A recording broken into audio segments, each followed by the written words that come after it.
I know a lot of Christians in general give up on the tech world because they just feel like, it's run by these unbelievers who don't really care about our children flourishing. But I truly believe our world doesn't have to be that way. And every technology company, every company underneath it has assumptions for what flourishing looks like, for what is good, what is beautiful, what is true. If Apple or Meta or Google were run by believers, our world would probably look fairly different. These are companies that are really defining the art of the possible, are creating jobs, are creating economic value in culture. Having those Christians in those areas is a very good thing. In the early days, they used to mock us for, they would say that no one's gonna work in VR. Why would you even consider building that? VR is just a gaming thing. But now when you actually Google Meta's headsets or Apple's headsets, you see actually one of the main use cases is for virtual screens. And they put on a headset, well, our app became one of the most top used apps on their store. Faithfulness is not lazy. Faithfulness is hardworking. Renji's the type of guy that will go out and know that he's gonna put in long hours. The Lord really has our team have the conviction that we're now on a world mission. We're not on a grow my own personal mission. How do I grow my own personal bank account? Build big, great things, be the winner in the space, but do it in such a way that glorifies God. Because at the end of the day, if you're trying to glorify yourself, you will have already received your reward.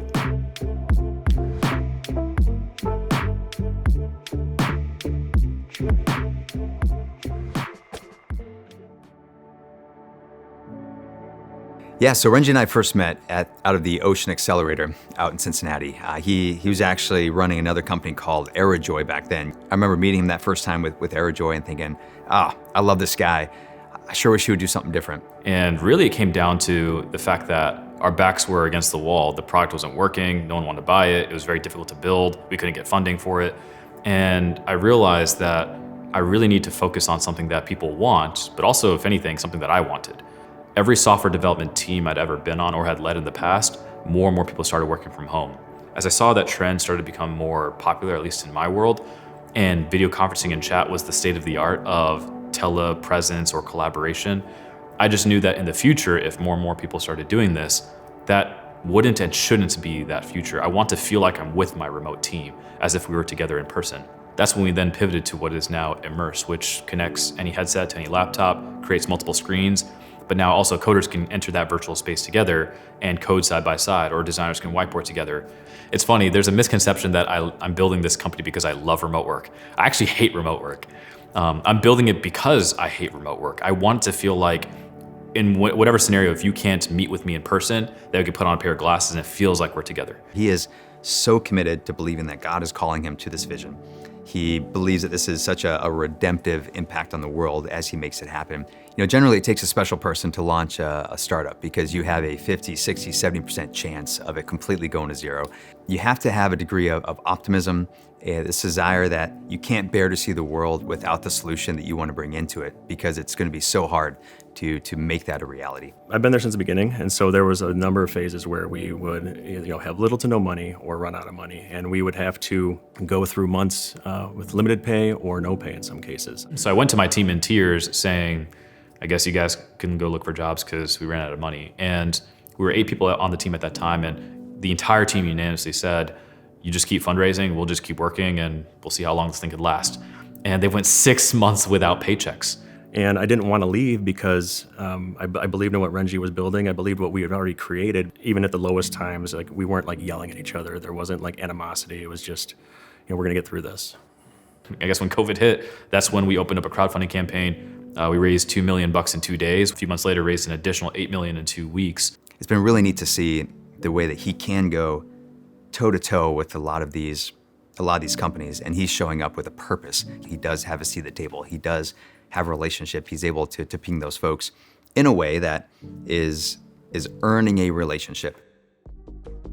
There were a lot of big tech giants that had various headsets. That spooked a lot of investors, thinking, well, why wouldn't Meta do this, or why wouldn't Apple do this? And Renji had some unique insights as far as being a pure play productivity tool. And even on the technical side, he had a head start in a lot of ways. Then ultimately, it's not Renji versus Zuckerberg or Renji versus Tim Cook. It's Renji versus a random PM at Meta or Apple or whatever. Tech startups are intrinsically just very laser focused on one particular thing because they just don't have the resources to be so, broadly focused. And for us, that's what got Facebook to reach out, saying they wanted us to be the first non-gaming app on their store. Landing those partnerships was not easy, It really came down to performance. It came down to having the most popular app in the space. We have a partnership with Qualcomm and some other tech giants that we're going to announce soon here. Now we're actually building a work visor that's very use case specific. It's something that is 70% lighter weight. It has 2 million more pixels than even Apple's Vision Pro headset. And it only costs about $1,000 compared to $4,000 after taxes for Apple's headset. So it's blowing Qualcomm and these other partners' minds that anyone can even build this type of device. Though VR has a negative connotation of isolation, that's why we're actually entering the space and building our version of it that encourages people to meet together more frequently. The part that is sad is the church often ends up being consumers of these technologies as opposed to the builders of these technologies. With Immersed, it's really trying to recreate the positives of what the kingdom of God is going to look like in a 3D space. Believers get involved, we can guide and course correct culture in such a way that's better for our kids moving forward. And so I think when I want to build a world for glasses, for example, I want to be something that thinks about human flourishing first and then bottom line second. The Lord does call us to be the innovators and kind of the builders of our future because that's what it means for him to give us talents and us not bury it. And if we refuse to step into these areas where he is doing the work or wants to do that work, then we're abdicating that influence and we're not stewarding that influence well. The more believers that come into the space, the more influence, hopefully from a kingdom mindset and kingdom values, can be instilled in the direction that the technology ends up going. There are some household names that he's gotten very close with, and the texts that he'll send me to ask for prayer because he's going to somebody's 40th birthday party and just wants to uniquely have a chance to share who Christ is, right, with this person.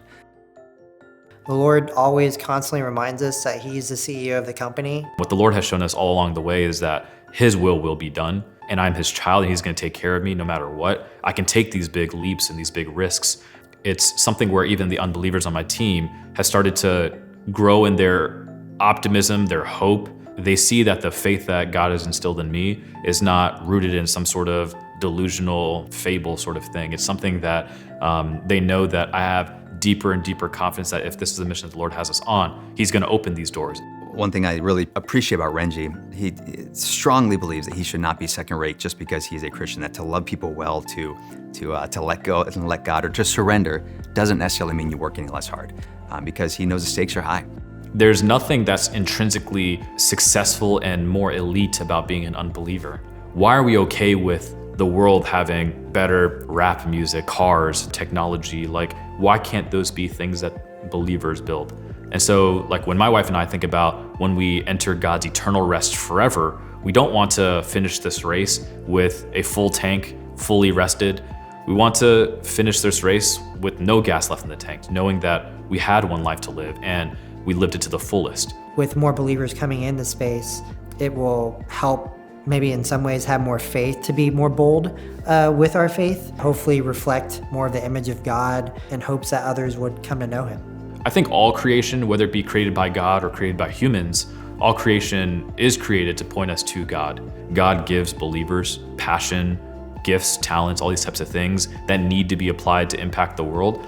But from an impact standpoint, if the technology that you build can impact lives, to just have a softer heart for the sake of the gospel, it's a life worth living. It's an endeavor worth pursuing. And so whether or not you do something about it, God's going to do something about it. And I'd rather be part of that story than not.